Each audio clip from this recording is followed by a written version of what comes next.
모든 영상에 소개하는 내용들은 각자의 판단에 맡깁니다. 리 에이스 채널은 항상 모든 영상에 있어서 유료로 하는 것들은 신중하게 결정하시는 것이라고 말씀드립니다. 아울러 무료로 하는 것들 역시 각자의 판단으로 선택해서 결정하시는 점이라는 것을 강조드립니다. 안녕하세요, 리 에이스입니다. 자, 여러분들, 이번 시간은 좀비 코인을 없앤다고 합니다. 코인 거래소 시총 상위 20개만 매도를 허용한다라는 얘기가 있는데요. 영상을 한번 끝까지 보시면서 어떤 내용인지 살펴보는 시간을 가져보도록 할게요. 우리가 그 코인 거래소 시총 상위 20개만 매도를 허용한다라는 이런 헤드라인 기사를 봤을 때는 우리는 좀 생각해 볼 수 있습니다. 야, 앞으로 다른 코인들의 가치는 정말 없어지겠구나. 그리고 시총 상위 20개만 하면은 어떻게 된다? 여러분들 주요 코인만 이제 거래된다는 거 아니냐라는 생각이 좀 들 수도 있을 것 같아요. 자, 아무튼 어떤 내용들인지 좀 살펴봐야겠죠. 자, 보시면은 이렇게 나옵니다. 좀비 코인 없앤다. 코인 거래소 시총 상위 20개만 매도를 허용한다 라고 내용이 나와요. 거래소 첫 매도 가이드라인 6월부터 매도한다고 해서 하루 매각 전체 10% 이내라고 해서 자기 거래소는 거래를 금지한대요. 상장빔 차단, 상장 시에는 최소 유통량 확보 의무가 있는데 민코인 상장 기준도 강화를 시킨다라고 합니다. 다음 달부터 코인 거래소가 시가총액 상위 20개 코인 5개 원화 거래소 총합 기준에 한해 매도가 가능해진다라고 합니다. 시가총액 상위 20개가 5개 원화 거래소 총합 기준이라고 얘기를 하죠. 하루 매각 한도는 전체 매각 물량의 10% 이내로 정해졌다 해서 비영리 법인은 5년 이상 업력을 갖춘 외관 법인으로부터 매각을 허용한다라는 내용이 나와요.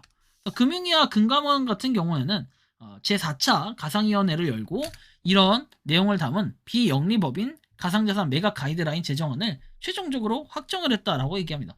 근데 이게 과연 예전부터 예고가 됐던 부분일까요?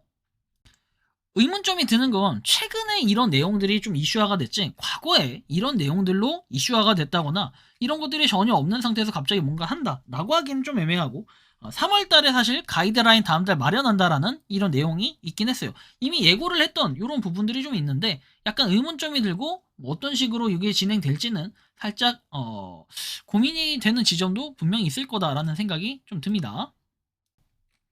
자, 아무튼 이런 내용들 그래서 이렇게 현재는 그런 내용들이 3월에 일단 대두가 됐고 지금 적용을 한다라고 해서 얘기를 한 건데 일단은 가이드라인 비교를 해보면 비영리 법인은 외관 법인이면서 5년 이상 업력 요건을 충족하는 비영리 법인 그리고 3개 이상 원화 거래소에서 거래 지원하는 가상자산 그 다음에 내부 통제 장치 확보해서 내부 심의 기구를 통해 기부해 적정성 현금화 계획 등 사전 검토를 한다. 그리고 은행 거래소 법인이 중첩하여 기부금 관련 고객 확인 등을 수행한다라는 이런 내용들이 있습니다.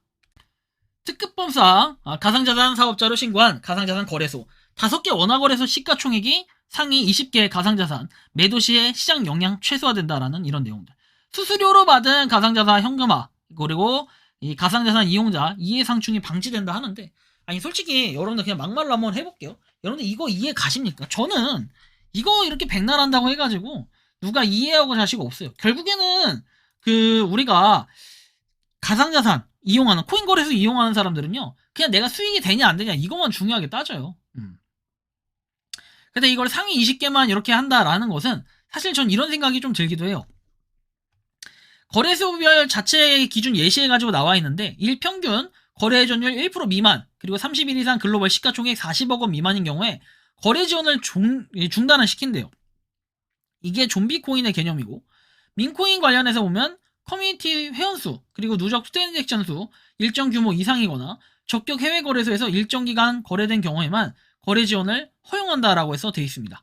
그러니까 뭔가 여러분들 잘 아시는 것처럼 해외 거래소의 영향도 어느 정도 받고 그리고 보통 대부분 코인들이라고 하면은 해외 전체에 가지고 코인 1위부터 20위 시총을 보면은 자 여기 보면 여기 20위까지 나와 있죠. 이 20위 정도 순위에서 딱 끊긴다라고 보시면 돼요. 이 중에 국내 거래소에서 어떤 게 상장되는지 보고 없는 것들은 그 아래에 조금 더 내려갈 수 있겠죠. 그래서 그 정도로 따져가지고 코인들이 뭐가 있나 보면 되는데 그래서 제가 예전부터 아마 이런 얘기 했을 거예요. 메이저 코인들만 좀 걷는다 해서 이더리움, 리플, 그 다음에 뭐 테더는 아니었죠. 하여튼 이더리움, 리플, 그 다음에 또 뭐 있으면 솔라나 그리고 뭐 도지코인 약간 서브의 개념으로 그리고 카르다노 뭐 이 정도 걷는다고 얘기를 했었어요. 그쵸?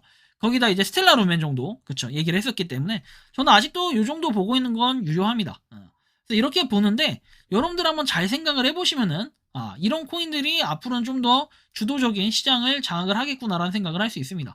거래량이나 시가총액이 미미한 이른바 좀비 코인은 2분기 연속 하루 평균 거래 회전율 1% 미만이거나 30일 이상 글로벌 시가총액 40억 원 미만이면 정리하는 등의 거래소별 자체 기준을 마련토록 했다. 용도 가치가 불분명한 밈코인 이렇게 커뮤니티 회원수와 누적 트랜잭션 수가 일정 규모 이상이거나 적격 해외 거래소에서 일정 기간 이상 거래된 경우에는 상장을 허용하는 등 기준을 갖춰야 된다라는 얘기가 있어요.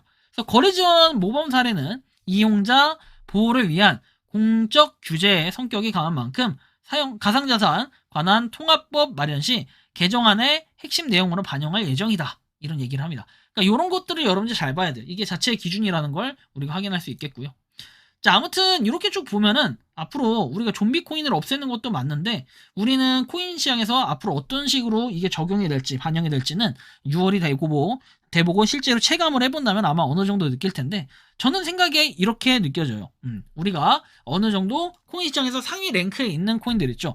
그런 것들 위주로 건든다면은 살짝 이거 좀 거래가 되네. 약간 거래량이 실리는 걸 더 밀어주겠다라는 이런 개념이기도 해서 약간 우려나 걱정스러운 부분도 있는데 반대로 얘기하면은 그런 메이저 코인들 위주로 공략을 한다면은 좀 더 안전하지 않을까 한편으로는 좀 이런 생각도 해보게 되는데 어쨌든 이거는 국내 거래소에 국한되는 내용이기 때문에 우리가 해외 거래소 이용하는 사람들은 딱히 좀 아무 걱정은 없다라는 생각이 들어요. 다만 우리가 이런 건 있겠죠. 이제 해외에서 국내로 들여올 때 메이저 코인 위주로 좀 공략을 해서 들여와야 된다는 것. 그 다음에 그렇게 해서 들여왔을 때도 뭔가 거래를 할 때 20개 안에 들어가는 거 위주로 거래를 하는 게 좀 더 활발하게 거래를 할 수 있다라는 이런 소식들은 여러분들이 6월이 돼서 적용되기 전에 좀 참고를 할 사항인 것 같아서 코인 시장의 이런 변화에 대해서 한번 말씀을 드려봤는데요. 여러분들이 생각하고 느끼는 현재 이 좀비 코인 그리고 코인 거래소 시총 상위 20개만 매도를 허용한다라는 이 내용에 대해 어떻게 생각하고 느끼는지 자유롭게 여러분들의 의견을 댓글로 남겨주시면 좋겠다라는 이런 말씀까지 드리면서 이번 영상은 여기서 마치는 걸로 하겠습니다. 도움이 되셨다면 구독과 좋아요 알림 설정 부탁드리겠습니다. 리 에이스였습니다. 감사합니다. 평소에 궁금하셨지만 내가 시도해보기 어렵거나 시간 낭비하고 싶진 않고 새로운 제보를 해주실 분들께서는 아래의 주소로 메일을 보내주시면 제가 해결해드리겠습니다. 단톡방은 유튜브 검색창에 소통창구를 개설했습니다를 검색해주셔서 확인하시면 됩니다. 아울러 채널 멤버십 가입 시 다양한 혜택을 누리실 수 있으니 참고해주시기 바랍니다. 시청해주셔서 감사합니다.